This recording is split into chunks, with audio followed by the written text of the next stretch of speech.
Buenas noches. Buenas noches. Buenas noches, abogado. Bueno, vamos a continuar. Vamos a continuar. Hoy seguimos con lo que es el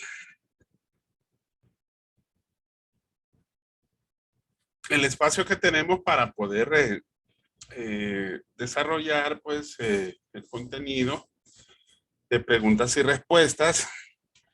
Y bueno, antes de comenzar, ¿verdad? Recuerden encender su cámara. Dígame, Azaria, levanta la mano. Sí, buenas noches, abogado. Sí. Solamente me conecté para excusarme porque voy de camino para Talanga porque falleció mi abuela, entonces solamente me quería excusar, no voy a estar presente en la clase el día de hoy. Ok. Bueno, lo sentimos mucho, ¿verdad?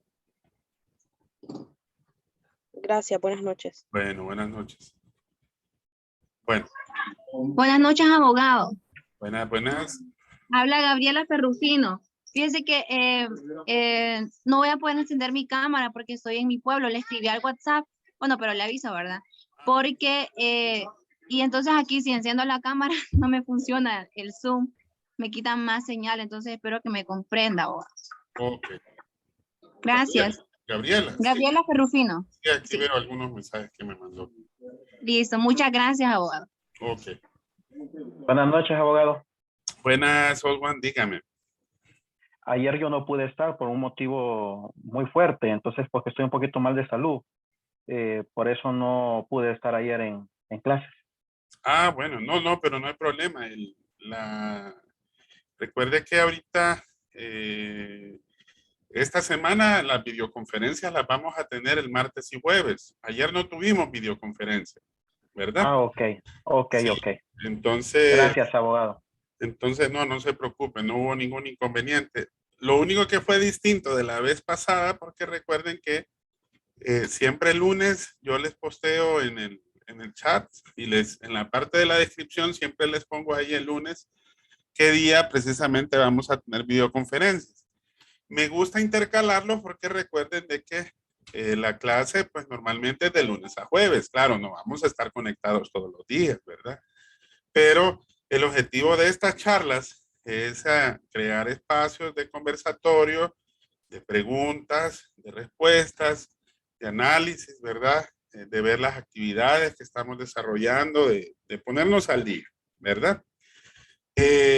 Veo que han tenido un poquito de problema para lo que es la conformación de los grupos. Ya los que están ahorita en la videoconferencia ya tienen todo su grupo.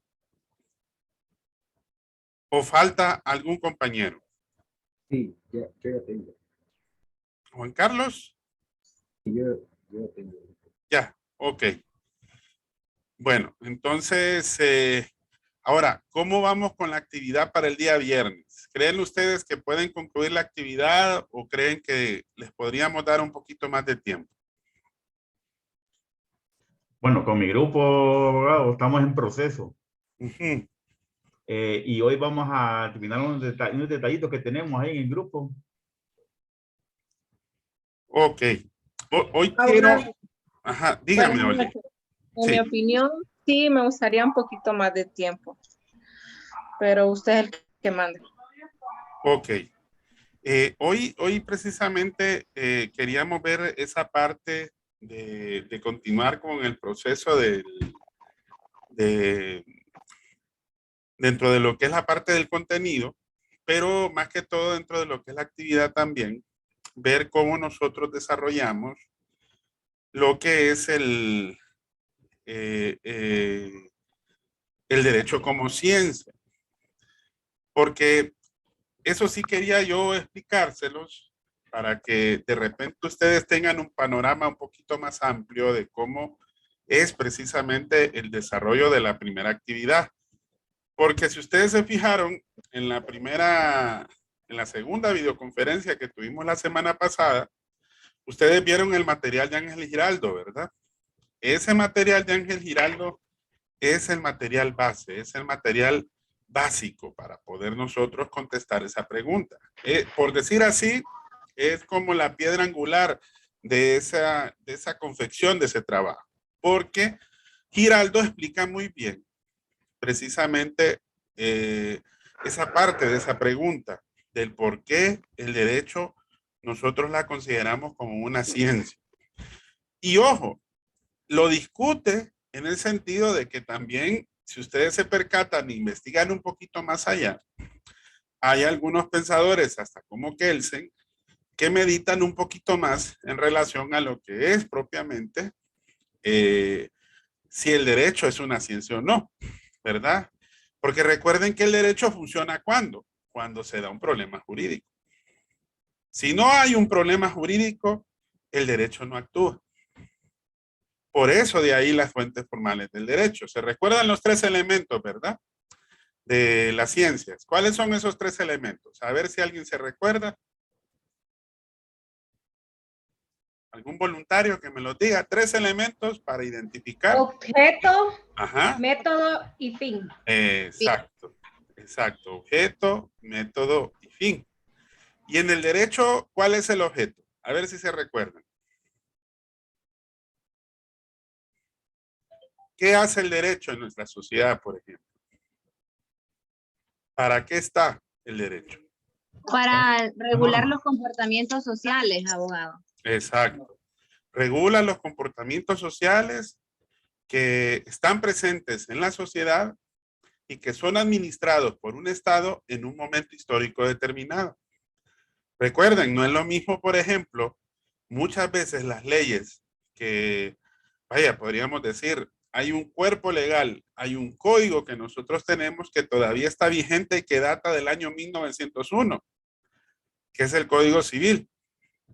Si ustedes se fijan, la mayor parte del Código Civil, en su libro primero, está reformado. La mayor parte de ese libro, ¿verdad? Que habla sobre las personas. Pero si ustedes leen un poquito ya más a profundidad, el libro segundo, que habla de los bienes, el libro tercero, que habla de los contratos y de las obligaciones, y más allá, si profundizamos en otras cosas específicas del Código Civil, se van a fijar que todavía son vigentes.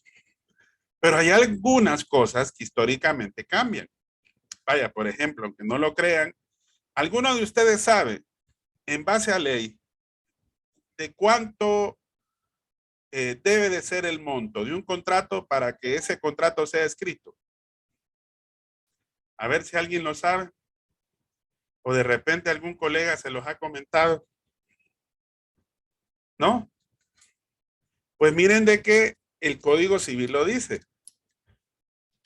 Y si nos ponemos en los pantalones de los legisladores de 1901, el código dice que para que se pueda instituir un contrato escrito, debe de ser mínimo de un monto de 200 lempiras. Pero yo les pregunto a ustedes, ¿qué eran 200 lempiras en el año de 1901? ¿Qué hacemos hoy con 200 lempiras? De repente nos va a salir más caro tal vez la impresión, aunque de repente hasta nos salga más caro ir y movilizarnos, por ejemplo, en un vehículo. Pero ese artículo todavía sigue vigente, aunque no lo crean. Entonces, esas cosas son las que muchas veces nosotros tenemos que identificar para nosotros dar respuesta a esa pregunta. ¿Por qué el derecho es una ciencia? ¿Cómo lo aplicamos? Bueno, se nos presenta un problema y ese problema debe de ser jurídico. Y cuando hablamos que un problema es jurídico, es porque este está comprendido dentro de lo que es el derecho. En el material de Giraldo, ustedes van a ver algo que es bien interesante. ¿Alguno de ustedes leyó un poquito sobre los problemas jurídicos en el material de Giraldo? A ver si alguien se recuerda. Voy a ver si lo tengo aquí a la mano, permítanme. Para que lo tengamos a la vista, porque es bien interesante lo que yo quiero comentarles ahorita. A ver, alguien que de repente me diga ¿Qué habla el material de Giraldo sobre los problemas jurídicos? ¿No?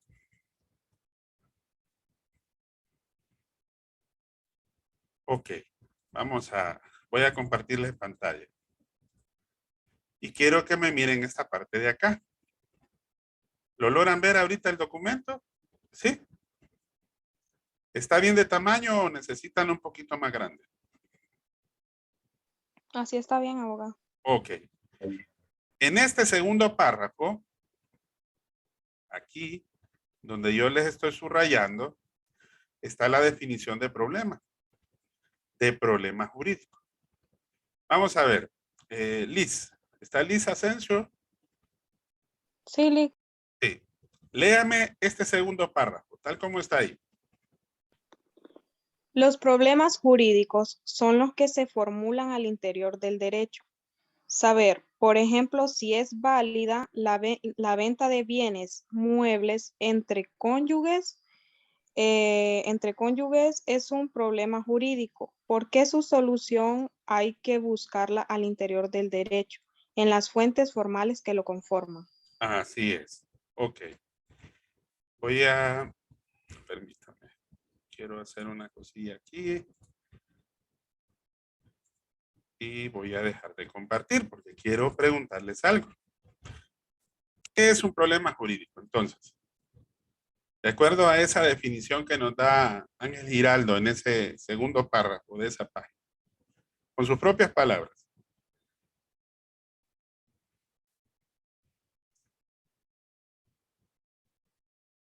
Abogado, algo que ya esté especificado en la ley. Ajá. Por ejemplo, ahí expone que dice que, vaya, ¿qué piensan ustedes? ¿Podrá usted, o yo, por ejemplo, podré venderle una cosa a mi esposa? ¿Un bien mueble? ¿Qué piensan? No, Lick. Si lo compraron entre ustedes dos ya dentro de un matrimonio, creo que no. No, ¿verdad? Ok.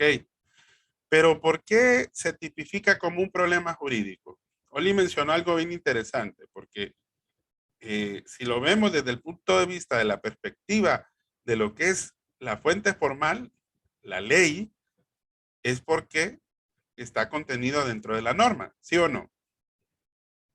Si nosotros nos ponemos, vaya, si viene un cliente y viene y le dice, fíjese que yo quiero cobrar una deuda a un deudor que yo tengo. Pero este deudor lo que hizo fue traspasarle todos los bienes a su esposa. Y hizo una compra-venta ficticia. ¿Ok? Eso es bien delicado, ¿sí o no? Si vemos desde el punto de vista jurídico, la compraventa entre cónyuges es permitida. Pero ojo, Liz mencionó algo bien interesante ahí, que dentro de un matrimonio hay también, o pueden haber las llamadas capitulaciones matrimoniales.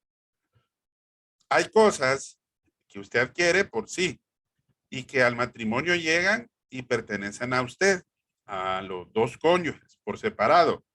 Pero hay cosas que dentro del matrimonio se constituyen juntos. Esas cosas sí es distinto porque son bienes del peculio familiar, ¿ok? Pero si le metemos cabeza a todo esto, todo va a conllevar a que para solucionar ese problema tenemos que ir ¿a dónde? A la norma. A la norma. Exacto, tenemos que ir al derecho. Voy a hacerles una pregunta clave. Ahorita hice un razonamiento y vamos a ver si ustedes lo lograron comprender y no creo que sea una pregunta capciosa. Va a parecer que sí, pero en realidad no lo es. Vaya, con nombre y apellido. Vamos a ver. Veamos. ¿Quién me puede responder? Josué. Josué Zelaya. Josué, la pena de muerte. En nuestro país, la pena de muerte está tipificada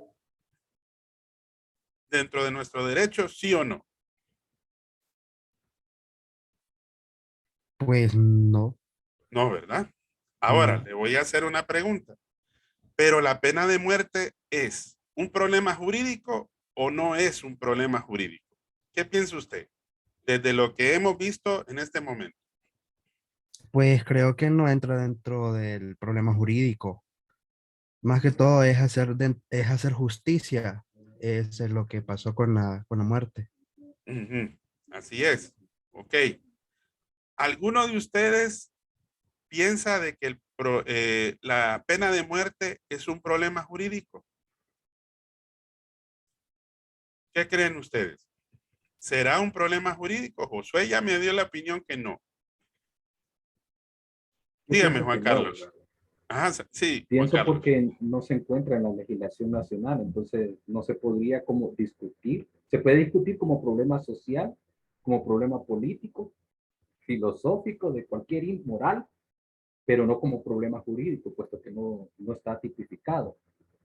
Y, y en la cultura nuestra, como que no, como que tampoco se considera propio. Exacto, Juan Carlos. Usted me dio la respuesta que precisamente, si se fijan en el mismo material, más abajito está su respuesta. Y yo les hice la salvedad del problema jurídico porque de repente, si más de alguno lo ve desde la perspectiva de lo que es la pena de muerte muchas veces ha sido discutida precisamente como parte de una situación que el mismo que Juan Carlos mencionó. Es algo que de repente se puede tocar como cualquier otro tema y que queremos que tal vez venga dentro del contenido de nuestro derecho, pero mientras no sea establecido como una norma, no constituye un problema jurídico. Exactamente.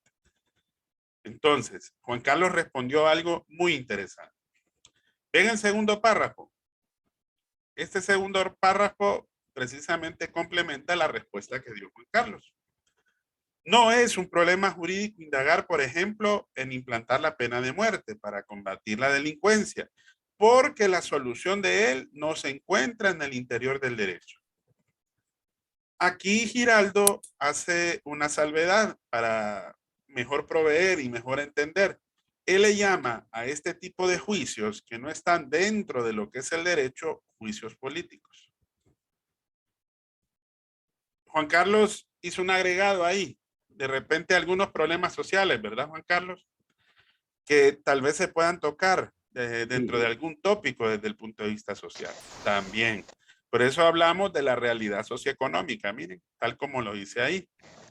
Entonces, una de las cosas principales que debemos de tratar de entender nosotros, estimados, es esa relación entre lo que es un problema jurídico y que no es un problema jurídico, porque eso nos va a ayudar a entender mucho mejor precisamente el objeto del derecho.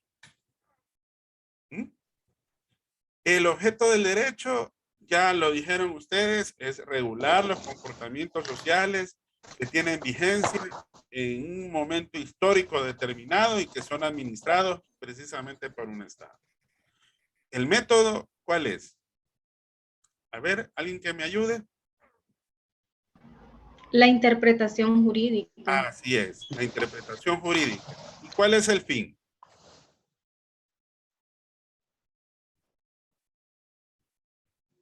¿Cuál es el fin del derecho?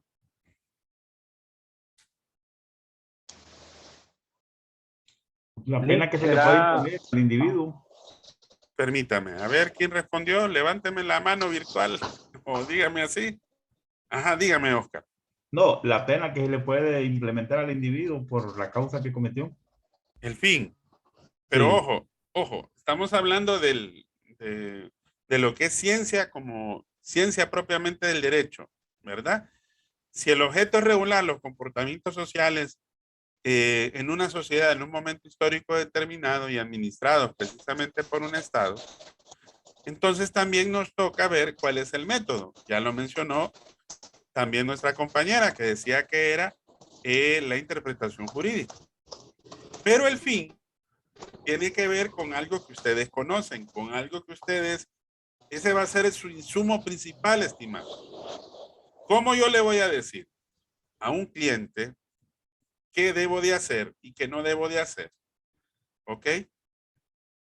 ¿Y a dónde lo voy a orientar? ¿En base a qué lo voy a orientar? No es porque de repente el abogado Quiroz a él le parezca mejor, no, sino porque A algo las me leyes. exacto, las leyes. Entonces, el fin A las fuentes formales del derecho. son las fuentes formales del derecho. Catherine mencionó una de esas fuentes formales, es la ley, esa es la principal, nuestro derecho escrito. Y hay unas fuentes que también sirven al derecho y que de repente cubren algunos vacíos cuando se presenta dentro de lo que es el derecho propiamente dicho. Y es las fuentes subsidiarias. En el material de Giraldo ustedes van a encontrar algunas de estas cosillas. Está precisamente en la página 3, en el primer párrafo. Aquí en esta parte de arribita, miren, aquí. Aquí ustedes van a ver cuáles son esas fuentes formales. Si nosotros queremos encontrar una definición de ley, aunque no lo crean, no lo vamos a encontrar dentro del Código Civil. Yo creo que la gran mayoría de ustedes de repente ya sabe dónde está, que está en el Código Civil. Está al inicio del Código Civil, ¿verdad? Ahí me dice que es ley. Recuerden que el Código Civil, lo que es el derecho civil, es el área del derecho donde se origina la mayor parte de las otras áreas que son complementarias precisamente dentro del derecho. Porque lo civil, bueno, hablemos del derecho romano, que recuerden que el derecho romano es uno de los que funda y es el génesis precisamente dentro de lo que es el derecho. Y específicamente el que se desarrolló como tal fue el llamado derecho ciudadano o el derecho civil, que hoy llamamos propiamente derecho civil. Y el Código Civil dice, ley es la declaración de la voluntad soberana que manifestada en la Constitución manda, prohíbe y permite. Esa es la definición de ley.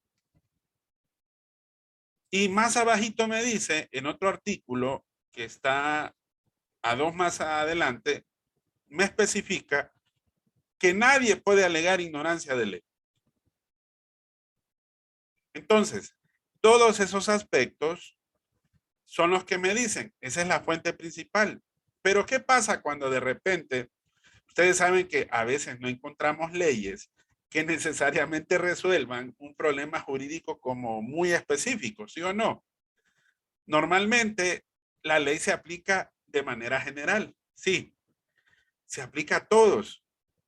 No es que le va a decir, sí, a Melissa, por ejemplo, ella no puede hacer esto y no lo puede hacer de esta manera. No hay ley que lo tipifique de esta forma.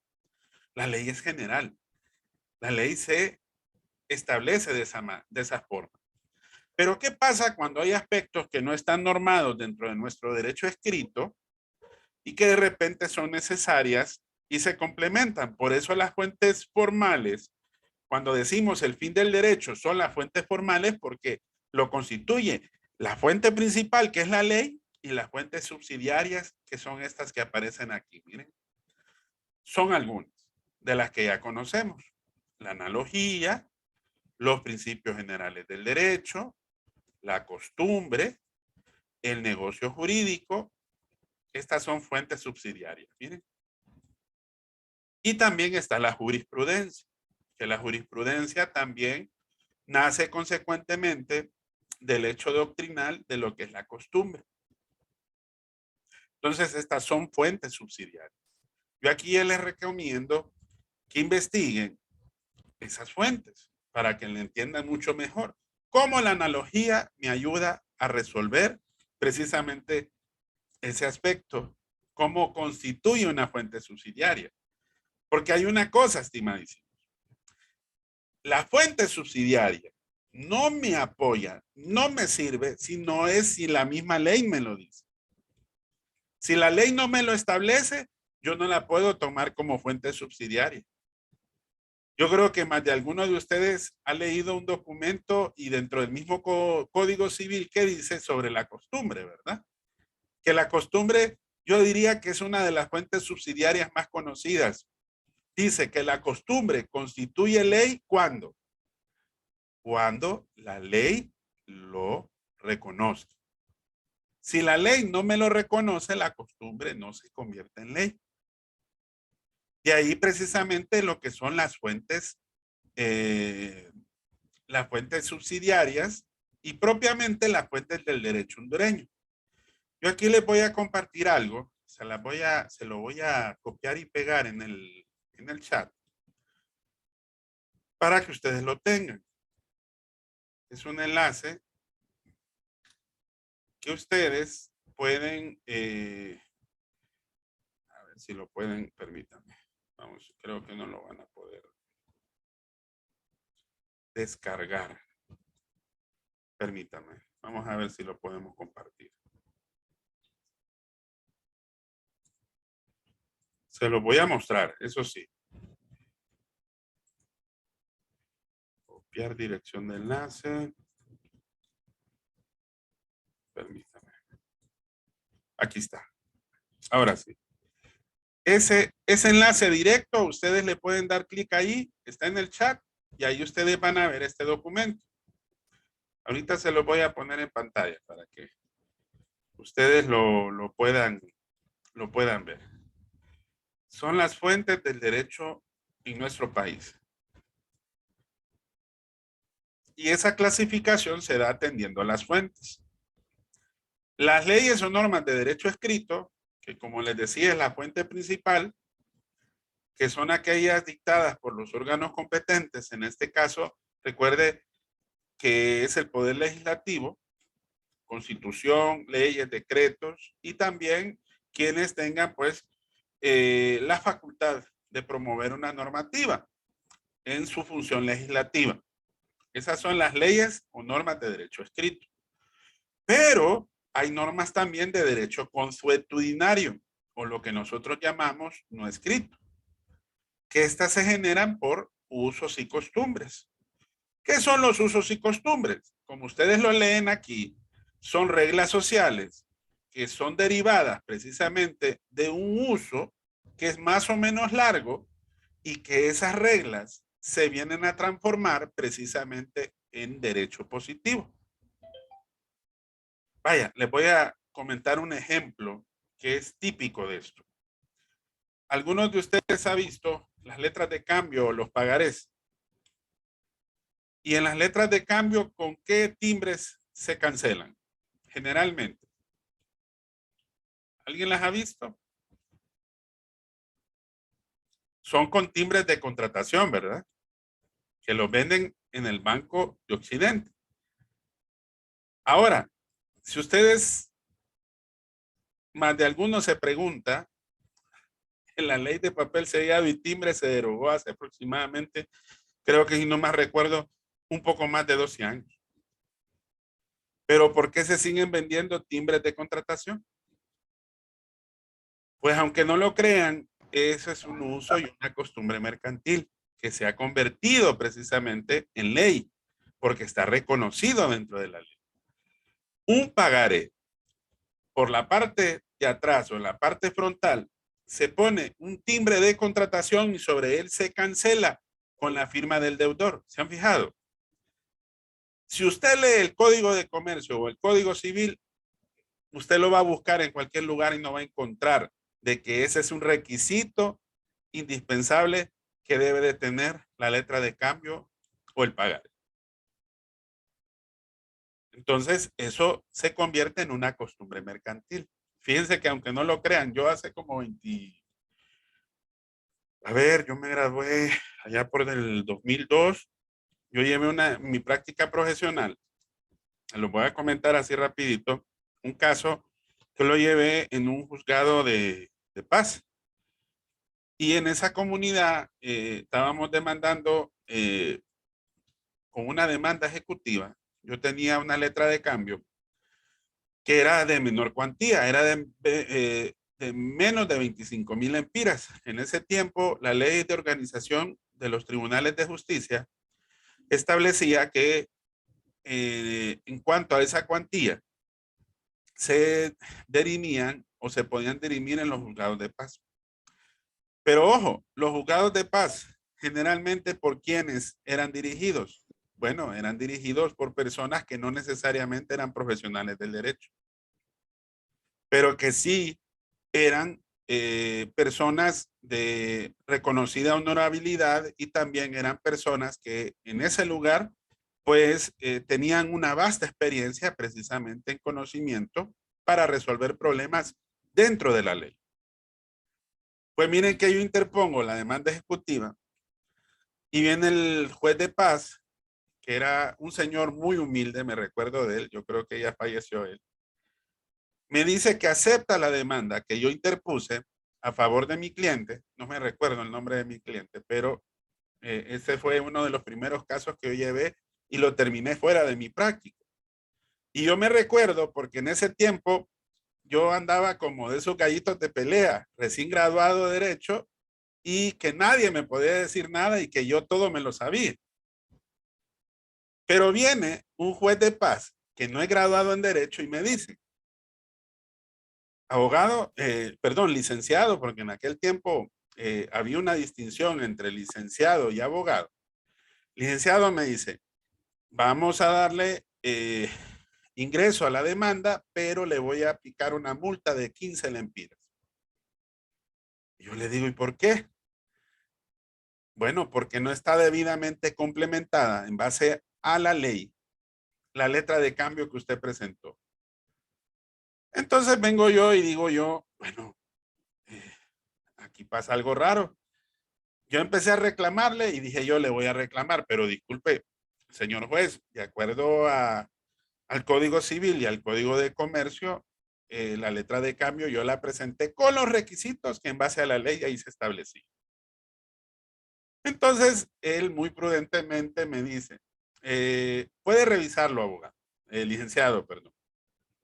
Bueno, dije yo, me voy a quedar callado y me voy. Toda esa noche me puse a investigar. Me puso a leer. Me quedé hasta las 5 de la mañana del siguiente día y no encontraba ningún argumento jurídico para refutarle. Yo decía, a la próxima me voy a desquitar esta. No por los 15 lempiras, ¿verdad? Porque no me dolían pagar esa multa. Eso era lo que establecía la LOAT en aquel tiempo. Y ojo, la LOAT decía 15 pesos, porque la LOAT fue copiada exactamente de la ley de organizaciones de los tribunales de México. Ni eso en ese momento los juristas hicieron su campo. Bueno, cuando vengo yo ante el juez, antes de que entro al juez, me encuentro a un buen amigo que sí es de tiempo y ya le estábamos dando proceso. Yo pagué la multa tal como me lo tipificó el juez y al día siguiente pues ejecutamos precisamente la letra de cambio. Entonces me encontré ese amigo, le digo yo, discúlpame, fíjate que me pasó tal cosa. Entonces me mandó a estudiar y me encontré precisamente con un artículo bien interesante. Se lo voy a enseñar y está en el mismo documento que les mostré ahorita. Y quiero que me lo lean para que miren qué bonito es estudiar derecho y cómo uno lo aprende no solamente de manera teórica. Vamos a ver. Veamos, Oscar, léame este párrafo final que dice Código de Comercio, artículo 1. Código de Comercio, artículo 1. Los comerciantes, los actos de comercio y las cosas mercantiles se regirán por las disposiciones de este código y de las demás leyes mercantiles, en su defecto, por los usos y costumbres mercantiles, y a falta de estos, por las normas del Código Civil.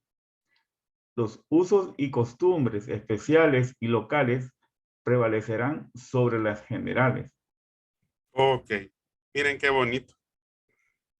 ¿Qué dice ahí? Dice, imagínense, si los comerciantes, los actos de comercio, las cosas mercantiles, van a estar regidas por las disposiciones del código. ¿Se recuerdan que les dije? La ley fuente principal, ¿cuál es? Es la ley. Pero ¿qué pasa en aquellos aspectos que de repente no está tipificado en la ley? ¿Qué dice ahí? Qué bonita el español. Dice, en su defecto, dice ahí. En su defecto, ¿qué quiere decir? En un simple español. Que a falta de lo primero, entonces, si no lo encuentro en la ley, tengo que irme a ¿qué? Miren qué bonito. Lo primero que me menciona son usos y costumbres mercantiles. Allí fue cuando yo aprendí algo nuevo y yo me alegré. Dije yo, me salvé. Porque calladito me vi más bonito delante del juez y él me enseñó una bella lección. Aprendí derecho en ese momento. Y vi cómo una fuente subsidiaria se convierte en una fuente principal. En un caso práctico. ¿Ven qué excelente? Entonces, ahí es cuando nos toca, para que ustedes sepan explicar esta pregunta, ¿por qué el derecho es una ciencia? Me tienen que desarrollar eso. ¿Cuál es el objeto del derecho? ¿Por qué el derecho es una ciencia? ¿Por qué la interpretación jurídica es el método por excelencia del derecho? Yo sé que ahorita estamos estudiando métodos y técnicas, pero para poder entender mejor lo que es una ciencia, tenemos que entender la ciencia que estudiamos, ¿sí o no? ¿Qué estamos estudiando todos y cada uno de los que estamos en esta sala virtual? Estamos estudiando derecho. Todos los días ustedes se van a fijar que todos los aspectos que están en la sociedad de alguna manera siempre está implícito lo que es el derecho. Y eso nos permite entonces nosotros darle una explicación a cada una de esas respuestas que nosotros buscamos, que en este caso son problemas jurídicos. Son problemas que queremos resolver. A usted lo van a buscar porque necesitan solventar un problema, ¿sí o no? A todo abogado, sea defensor público, sea fiscal, sea abogado en los tribunales de justicia, cuando de repente si cada uno tiene su propio bufete. A usted lo van a buscar para solventarle el problema. Entonces hay que conocer la fuente formal del derecho. Hay que saber entender cómo se aplica esto. Ojo, y este es el caso de la costumbre, porque si ustedes miran en el mismo documento, también hay otro tipo de fuente. Miren la tercera fuente, ¿cuál es? Normas de derecho jurisprudencial. Esas son las tres fuentes de nuestro derecho atendiendo a las fuentes. Normas de derecho escrito, normas de derecho no escrito o costumbre, y las normas de derecho jurisprudencial. Las normas de derecho jurisprudencial surgen de la actividad judicial. La diferencia es que nosotros somos una normativa de derecho escrito. Por eso esto que nosotros llamamos como el common law, que es lo que mencionamos, es lo distintivo del derecho inglés. Es ahí donde se aplica la jurisprudencia. ¿Ellos cómo aplican? El derecho no es en base a algo ya escrito, no. Es en base a los casos concretos que ellos han resuelto en la práctica del derecho. Por eso es parte del derecho inglés y del derecho estadounidense. Pero aquí en nuestro derecho también es una fuente subsidiaria. ¿Y cómo resolvemos eso? Bueno, tenemos que entender qué es jurisprudencia. Vaya, si se fija aquí, dice aquí que en su naturaleza fundamentalmente jurisprudencial, ya sé que se forman principalmente a través de decisiones judiciales de su órgano, aunque su órgano legislativo emite leyes que siguen un proceso similar al de las leyes y en los sistemas de derecho escrito. La jurisprudencia, estimados, son sentencias. Son casos concretos que han sido dirimidos de una manera y de una forma y que esa sentencia a un juez le sirve, ¿verdad? Perdón, a un litigante y a cualquiera le sirve como medio probatorio para que la jurisprudencia constituya una fuente subsidiaria del derecho. Se aplica mucho en el derecho laboral, por ejemplo.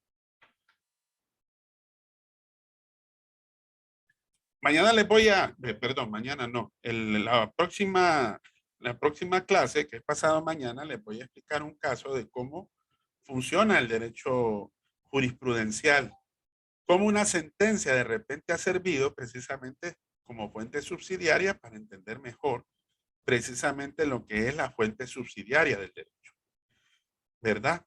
Entonces, estimadísimos, esa va a ser una de las tareas que sí les vamos a dejar.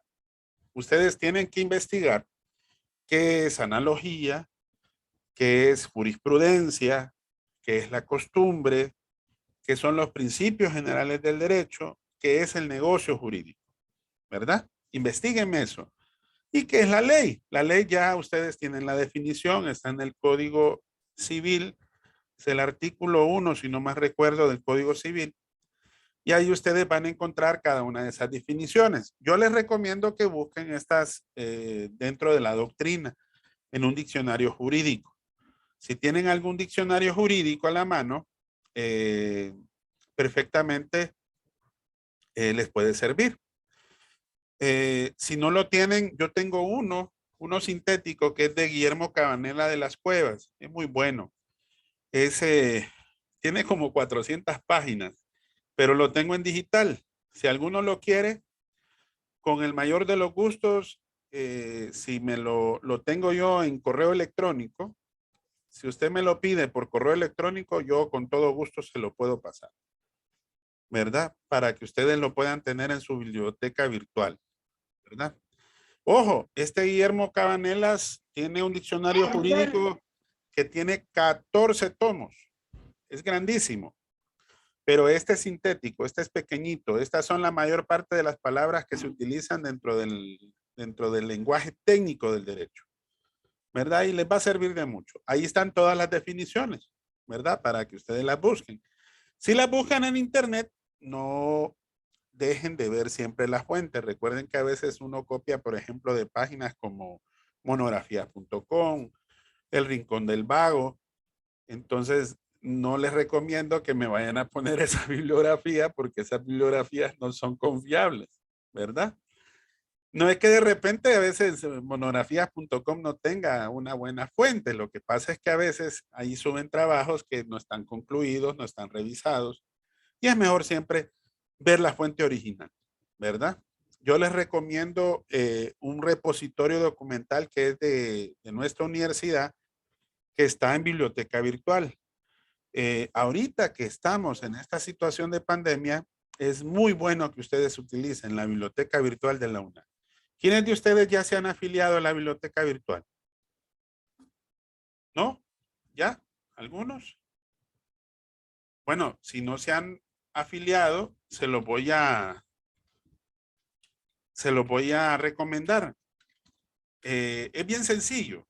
Usted se mete a biblioteca virtual y ahí hay un proceso que usted debe de seguir precisamente para poder afiliarse. La ventaja que usted se puede afiliar en línea. Antes había que subir al segundo piso del edificio central. Ahí les mandé el enlace. Miren, en el chat, ahí está. Si quieren lo pueden copiar y ahí ustedes métanse. Ahí van a ver bastantes recursos. Ahorita que de repente a veces no podemos ir a la biblioteca, miren.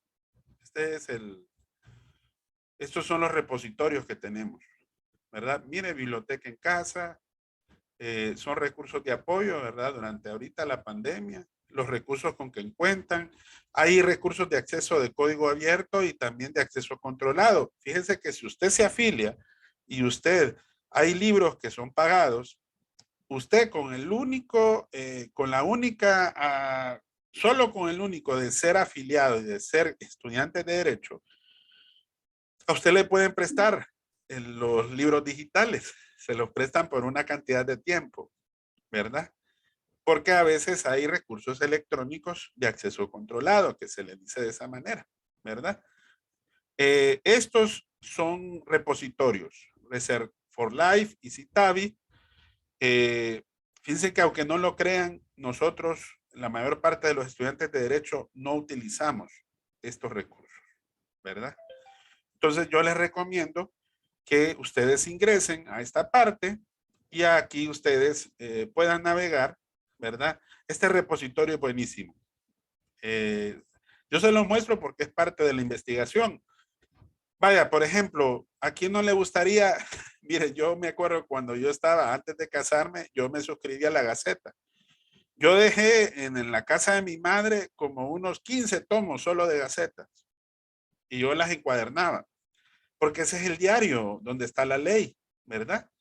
Ahora le sale más práctico a uno comprar las leyes de un lugar donde de repente estén muy bien depurados. Por ejemplo, no porque sea un negocio, yo recomiendo, pero es de un muy buen amigo que ha colaborado dentro de la universidad de la facultad, que es este amigo Otto de OIM, que es muy bueno, presenta muy buenos repositorios documentales en cuanto a leyes, ¿verdad? Fíjense que aquí hay un repositorio de gacetas. Fíjense aquí, gacetas desde qué año. ¿Qué año les dice aquí? Miren, 1876. ¿Quién se iba a imaginar que aquí iban a tener, por ejemplo, una gaceta de ese tiempo y está digitalizada? Se la voy a presentar para que miren ustedes, para darles una espinita, que de repente ustedes empiecen a ver, imagínense leyes de ese tiempo. Miren, ¿cómo dice aquí? Comayagua, 30 de diciembre de 1876. Estas gacetas son digitalizadas en la universidad. Esto tiene una riqueza bastante grande, ¿verdad? Aunque ya la mayor parte de esas normativas pues no tienen una vigencia en nuestro derecho positivo, pero es parte de nuestra historia documental, ¿verdad? Y es parte de la investigación. Y si quieren ver un poquito más recientes, pueden irse a las gacetas que están precisamente de este año. Miren, eso sí, ahorita esta gaceta del año 2021 generalmente están un poquito atrasaditas. Si se fijan aquí hay de enero, febrero, marzo y abril del 2021. Todavía faltan las de mayo, junio, julio y resto del año y hasta la fecha, ¿verdad? Y aquí están con números. Es para que se tengan una idea. Ese va a ser, ese es su insumo. Esa es la ley, ¿verdad? Esa es la fuente principal. Bueno, no quiero aburrirlos, estimadísimos. No sé si tienen alguna pregunta hasta acá. Abogado, no nos dijo la fecha que nos iba a extender la tarea. Ah, sí, la fecha. Bueno, la fecha que está ahorita establecida es para el viernes 4, ¿verdad? Les había dicho. Ok.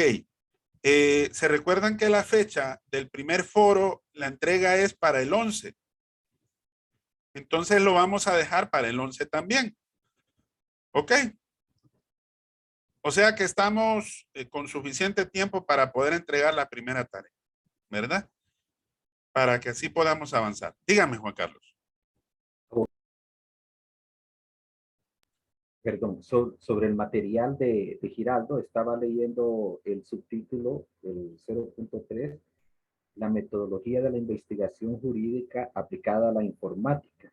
Ajá. Aquí me quedé un poquito como fuera de contexto al no conocer precisamente el contexto jurídico colombiano, porque esa es la base a la que él se refiere. Entonces, la verdad no tengo la certeza de a qué se refiere en algunos casos.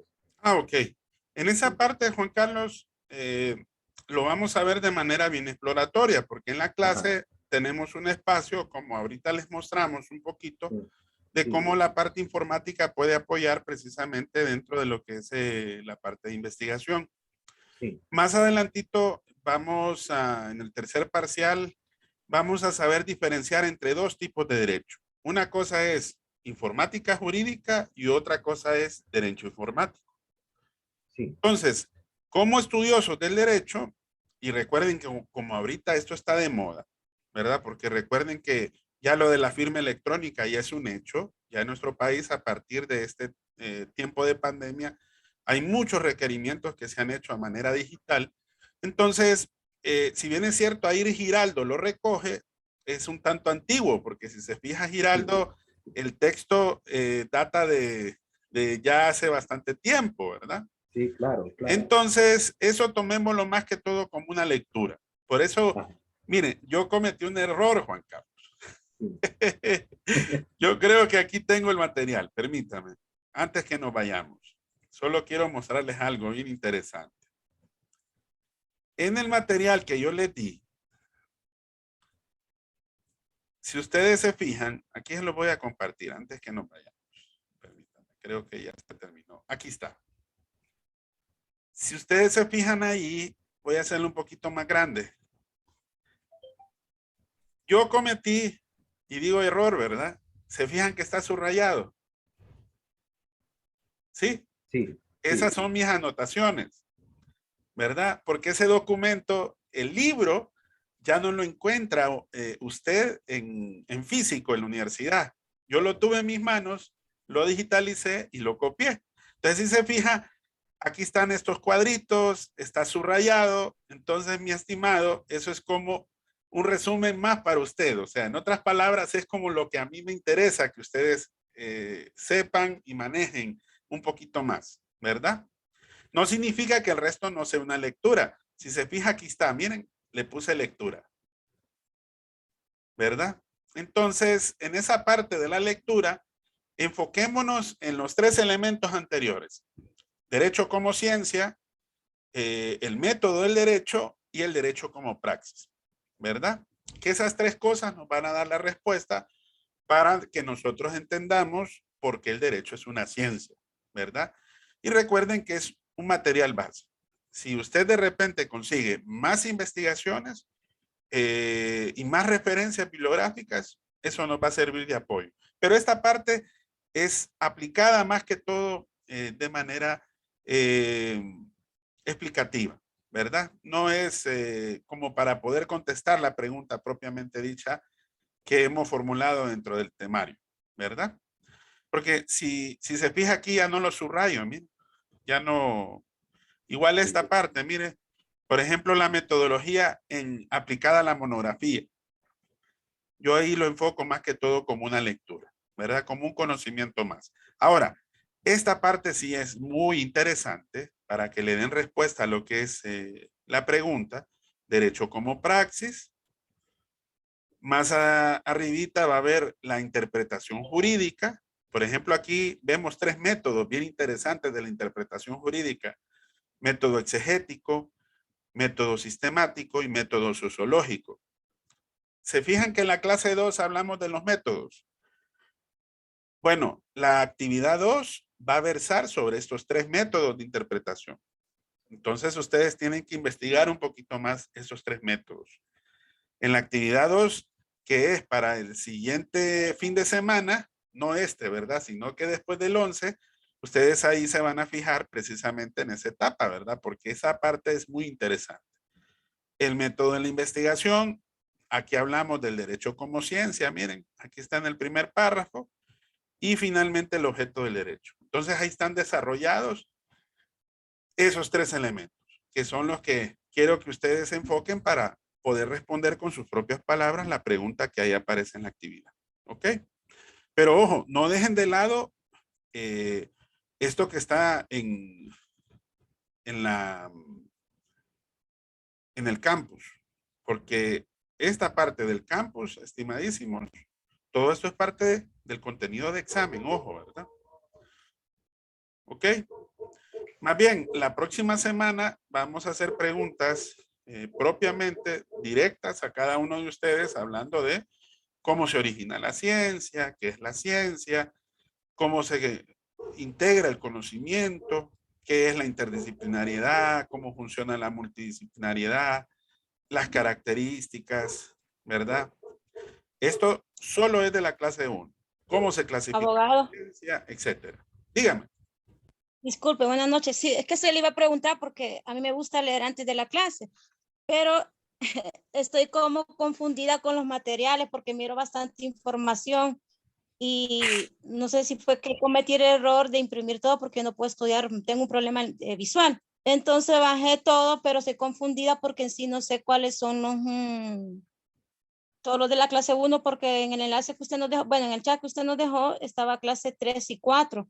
Yo no encontré la clase 4, entonces no sé si nos puede, bueno, en mi caso particular. Ok, por ejemplo, ayudar con eso, con los contenidos 1, 2, no sé. Cuando usted ingresa aquí al campus, lo va a ver así de esta forma, ¿verdad? Sí. Voy a cambiar el rol de estudiante para que lo miremos exactamente como ustedes quieren. Aquí les va a aparecer estas 3 clases, ¿ok? Aquí les aparece este material en PDF. Este material en PDF, estimados, es material para el examen, ¿ok? Este. Es necesario estudiarlo. Tiene 21 páginas. Ese es un material resumido de estas 3 clases que están acá, ¿ok? Entonces, cuando usted ingrese a cada clase tiene su lección y tiene su actividad, ¿ok? La lección es contenido del examen. Y la actividad es contenido del examen también. El material de Giraldo está en esta actividad 1. ¿Ok? Bueno, vamos a, permítame, a la clase 2. Miren, la lección y la actividad, que esa es la segunda actividad grupal que ustedes van a trabajar, que era la que yo le estaba explicando a Juan Carlos, que ahí ustedes van a desarrollar los métodos de las ciencias y los métodos de interpretación, ¿verdad? Y por último, la clase 3, que aquí hay la lección, la actividad 4, que es un mapa conceptual, que ahí ustedes van a descargar un material que es de César Bernal, que es el material que vamos a usar para el proceso de investigación científica en el segundo parcial. El foro, que recuerden que son 2 foros individuales que ustedes deben de participar. Ambos foros están abiertos desde el primer día de clases. Ustedes se pueden meter ahí, lean el contenido, lean la lección y empiecen a preguntarse, empiecen a interactuar, participen. Entre más participen, estimadísimos, es mejor para ustedes, porque nosotros evaluamos la calidad del comentario, ¿verdad?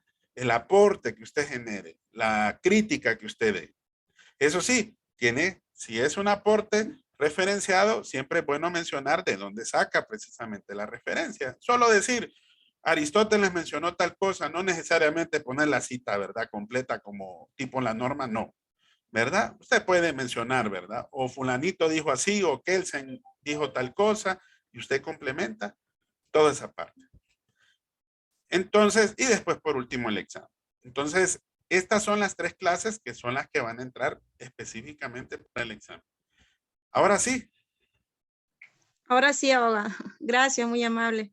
Bueno, me llega. Si se fijan, estas 3 clases, la más grande es la primera, ¿verdad? La segunda es más pequeñita, solamente tiene una actividad y es bien sencillita, pero la actividad hay que meterse al material base que ahí se les pide, ¿verdad? Actividad grupal. Y la cuarta, hay un mapa conceptual que, ojo, estimados, esa parte la vamos a ver la otra semana, si Dios lo permite. Ahí les voy a explicar qué es un mapa conceptual. Tienen que saber usar esa técnica de aprendizaje y esa técnica de investigación, mapa conceptual. Yo creo que algunos, si son docentes o son maestros, han utilizado esa técnica. Es una técnica de aprendizaje muy buena. Entonces ahí vamos a aprender a hacer un mapa conceptual, ¿verdad? Bueno, nos pasamos 5 minutitos, pero valió la pena. No sé si hay alguna otra duda, estimadísimos. ¿No? Bueno, entonces, si Dios lo permite, nos vemos el jueves. Ahí sí voy a preguntar, traten de traer preguntas ustedes. Si de repente hay cosas que ustedes no entienden muy bien de los materiales, lo evacuamos en los primeros 15 minutos y después desarrollamos parte del contenido que me interesa que ustedes vayan tocando ya, porque ya vamos avanzando. Recuerden que ya iniciamos hoy febrero, ¿verdad? Así que ya terminamos precisamente la primera semana de clases. Y de aquí en adelante ya solamente nos faltan 2 semanas y media ya para terminar, ¿verdad? Bueno, listo, estimados. Feliz noche. Nos vemos pasado mañana, ¿verdad? Hasta pronto. Buenas noches. Abogado. Bueno, pues, bye. Ahí les paso el video en el chat.